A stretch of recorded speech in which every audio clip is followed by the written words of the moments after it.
Hello po, ako po si Hani, ang panganay na apo ni nanay at saka ni tatay. Habang lumalaki ako sa Pilipinas hanggang sa nag-move ako dito sa Amerika, lagi akong ini-spoil ni nanay at saka ni tatay pag nandun ako sa bahay nila, lagi kaming kumakain sa labas. Binibili nila ako ng mga chichirya. So, nung nagpunta dito si nanay sa Amerika for 1.5 years, we tried to do the same for her na spoil namin siya, kain kami sa labas, and nakagawa kami ng napakadaming fun memories with her. So, nalulungkot ako na wala nang memories na magagawa pa. Plano sana namin na sa next couple years bumisita ng Pilipinas para makilala ni nanay yung iba kong mga anak, dahil nakilala niya lang yung panganay si Ellie, pero hindi niya pa na-meet in person yung tatlo. Pero masaya ako na wala na siyang naghihirap, wala na siyang sakit, wala na siyang pain, at kasama na niya si tatay sa heaven for eternity.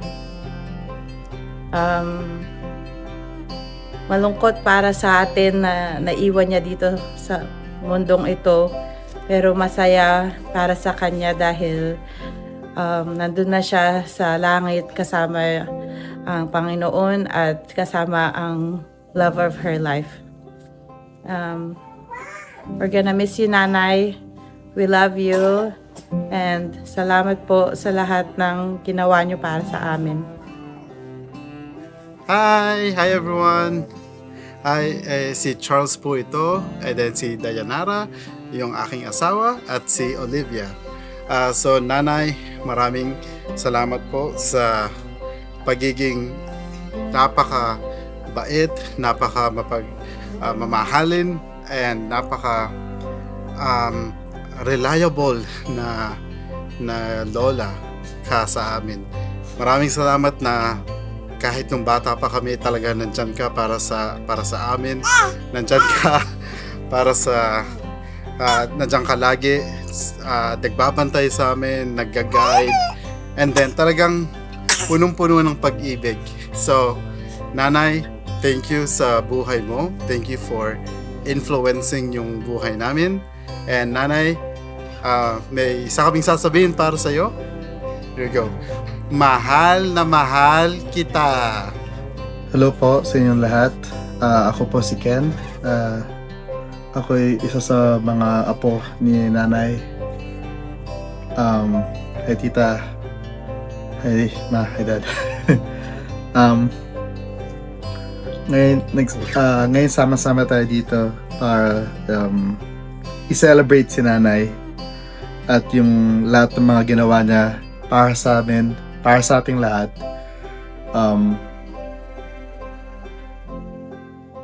Isa sa mga naalala kong parang memory ng kay nanay is yung lagi siyang nandyan para sa amin, para sa pamilya namin, you know, na every time na kailangan magbantay, kailangan may kasama yung mga bata, kami ng mga kapatid ko, laging available, laging nandyan sila nanay para tumulong, and lagi silang laging bukas yung bahay nila para sa amin.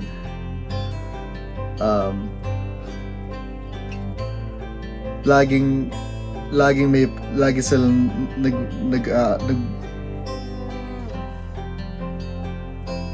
laging bukas yung bahay nila para sa amin. And laging, you know, like kung magluto, magbigay ng mga pagkain, you know, laging bigay ng pagkain na hindi ka aalis na gutom. sa bahay. Sa kahit sa Binangonan or sa Kaintapas na sila, tapos lumipat dito sa Laguna.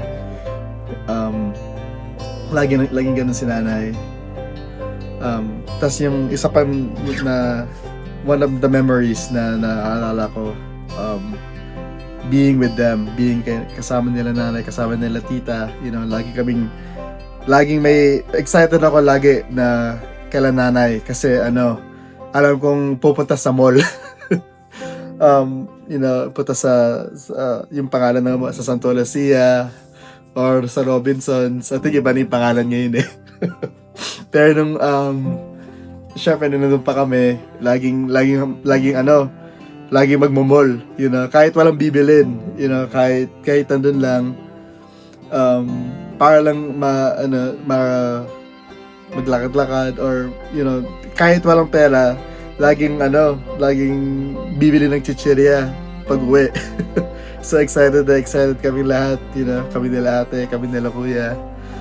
And kahit nung noon pa man, laging si nanay, lagi siyang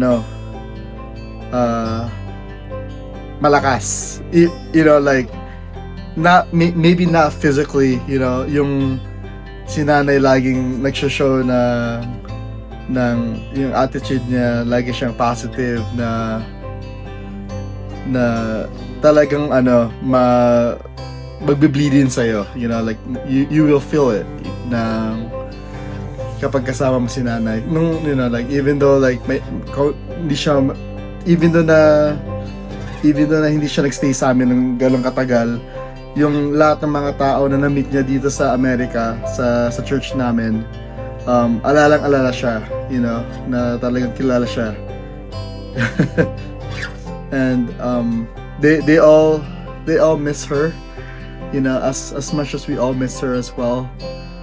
And I'm really happy na she was our nanay, I will miss her for sure. And yeah, thank you very much po sa inyong lahat na nandito. And nanay, we love you very, very much. I'm happy na kasama mo na si tatay ngayon, na you guys are having fun together.